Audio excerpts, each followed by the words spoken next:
And I'm here again with Dr. Jim Howard, running for the 4th Congressional in the 4th Congressional District of Oregon as a Constitution Party member. How are you doing today, Jim? I'm doing really well, thank you. Well, it is looking just, if you don't mind, I'm going to pan up a bit. It is just looking so lovely right now. And in case people, in case this video is posted a while later, this is the first or second really blue sky day after three or four, orange sky days.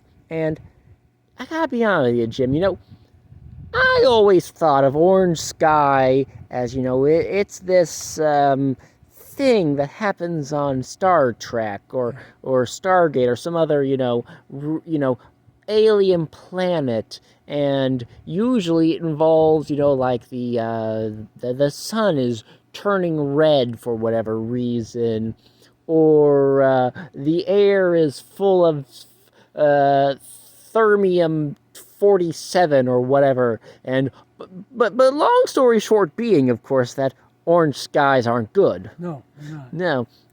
And so after having experienced all that, and like ash, falling from raining down from the sky, and Oak Ridge had to evacuate, I mean, it's all a little scary. Yeah.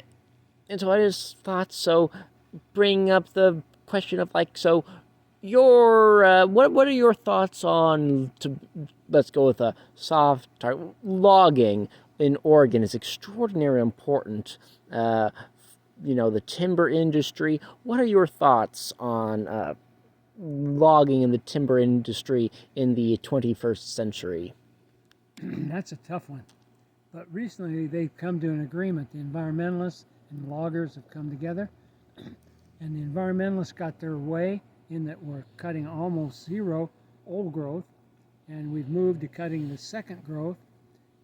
But there's always that delicate balance, because if you cut too much, you affect the streams and you affect the salmon, and yet, so I'm in for a balance on the environment. I think we've got to protect the environment. We have to protect our beauty. I mean, I love the beauty of the outdoors, and we got to keep that, but yet we have to allow logging too, but we have to manage the logging so that it can be replenished, and yet people can have their livelihoods, and yet people can enjoy the beauty too. And so there needs to be a balance, and I think the timber industry realizes that, and they've really come around. 20 years ago, I felt like they were not sensitive to that, and now I think they are. And the environmentalists were radical back then, and they weren't ready to have the timber industry even exist. And I'm kind of in that balance now. I really think we've got to protect the environment, got to protect our salmon, we have to protect the beauty of our land, and yet we have to allow logging in a kind of a progressive way. And so I'm all for that. Sorry. It's okay. So then also, going slightly on that, salmon. Oregon salmon is vitally important, and history has taught us that things like electric dams, for instance, are, that can have some very unforeseen side effects on salmon. And yet, we're constantly looking for new renewables and more ways of being able to extract clean energy.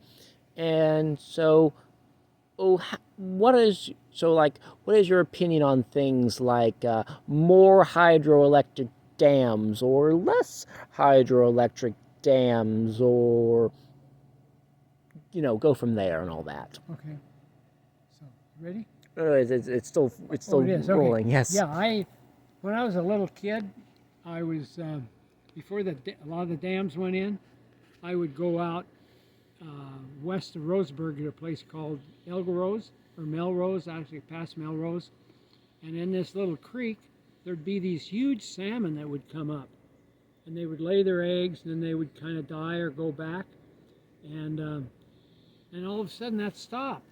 It's because he put all the dams in, so that we didn't have that anymore, and so a lot of the hydroelectric dams weren't built so the salmon could keep coming up. And so now they started building ladders and other things that the salmon will keep going on. And now they're even going to cut some dams down to help that. And I'm kind of in the middle of all that. I think if we can keep the dams in certain areas, I think we're wise. But if we need to breach them, we're wise to do that too, to help the salmon and to help our environment. And so I'm for that, for saving our environment, but also allowing our salmon to function. We have to have their salmon. We've got to have it for food. We've got to have it for the environment, and we need to protect our cohos, our chinook, and our steelhead as much as we can. And then so about dams, they were built, they were great, and now 50 years later they're starting to fail, and infrastructure. You can't go a week without hearing about the need for more spending in infrastructure and roads and all that other stuff. What do you think is like the most important area of infrastructure that really needs to be focused on? Well, if we're going to have a dam, and we need to structure it so we keep our fish and everything in it. But if we have a dam that's hurting that, and it needs a lot of structural, and the people have studied it and they think we ought to breach it, I think we ought to breach it gradually, so we don't have a flood or something. But on the other hand, we need to keep them if we can, because we spend a lot of money in them. I can remember when they were building Cougar Dam, and they had these trucks that were going day and night, and you could just see them on the roads. They built roads across the way from where I'd go up, and if I came back kind of late, I'd see those trucks running, building that dam, and that dam's been very helpful. But so we need to fix the structure on one like Cougar Dam, but we have others that aren't as valuable as that, and they don't need the structure fixed, they need them breached. And so what about like roads, for instance? There have been, calls we need to, fix the American highways, bridges, all that other stuff. And then there's also the idea that we need to move towards more walkable cities or more public transportation.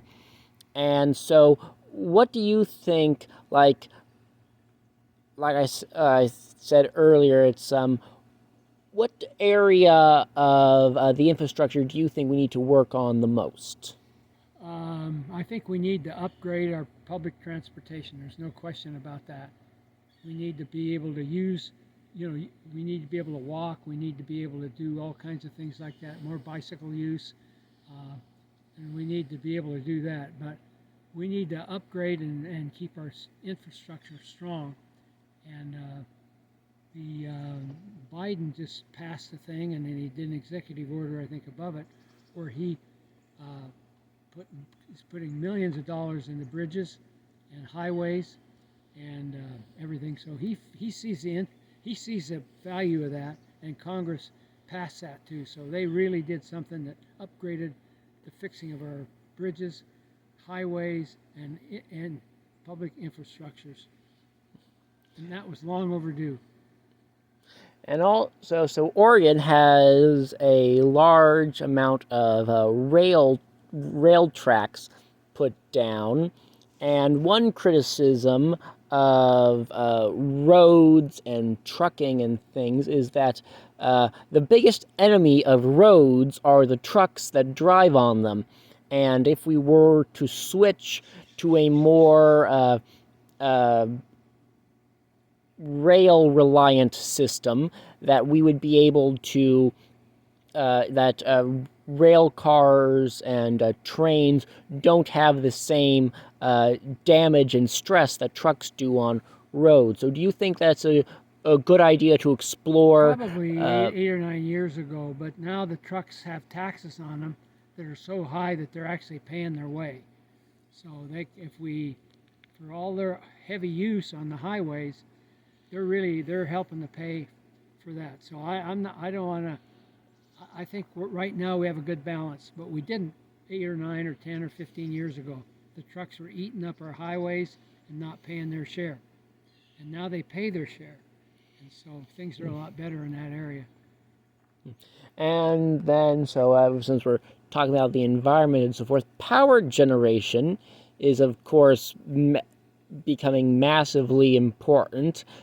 Power storage, and just like generally speaking, what are your feelings on things like how, where should we move towards as far as generating power, storing energy? What are your thoughts? We need to get away from the fuel industry with oil and things. That's really hurting our environment. Oil, natural gas, that sort of thing. And we need to move more into the wind energy. We need to move into be able to harness the power from the sun. We need to move, believe it or not, we need to move back towards nuclear power because it doesn't hurt the environment.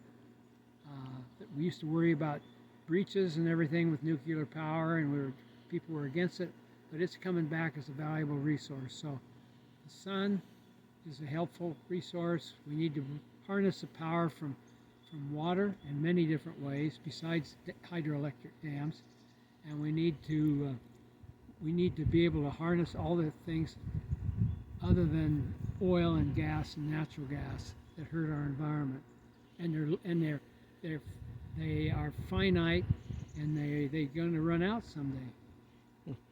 And then, as a final slight, just oddball question, some suggestions on ways of fighting global warming and climate change is the idea that we should, like, going back to the infrastructure, paint roads white, or find some way to, like, either through mandates or tax incentives to encourage people to insulate their homes better, or have white roofs and other things to reflect the heat back better. Any thoughts? Well, yes, I think we're making big steps. California recently set a date in the future for just all electric cars, no more cars, to help with using the gas, which is a finite thing and causes a lot of environmental damage, and so our electric cars are going to help that, and so I think things like that are really going to help our environment. I mean, that's a big chunk of our damage is the gas we use in our cars, and so I think that's a good, that's a good area for sure. And as for more oddball solutions like white roads or white roads, a good idea, very good idea. And what other oddball things? Oh, like white roofs as opposed to those black tar yes, right, roofs, sure. or tax incentives for insulating your Sure, homes right. better. We need to do all that. And we need to insulate our homes better. We need to have tax incentives to insulate our homes better.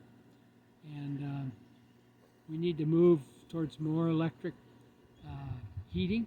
We used to go away from that, but we need to do that more, and get away from natural gas, get away from propane and that sort of thing. all right. Well, thank you very much, Jim, and I hope you have a wonderful blue, clear sky day. Thank you. And thank you very much for your time. Thank you.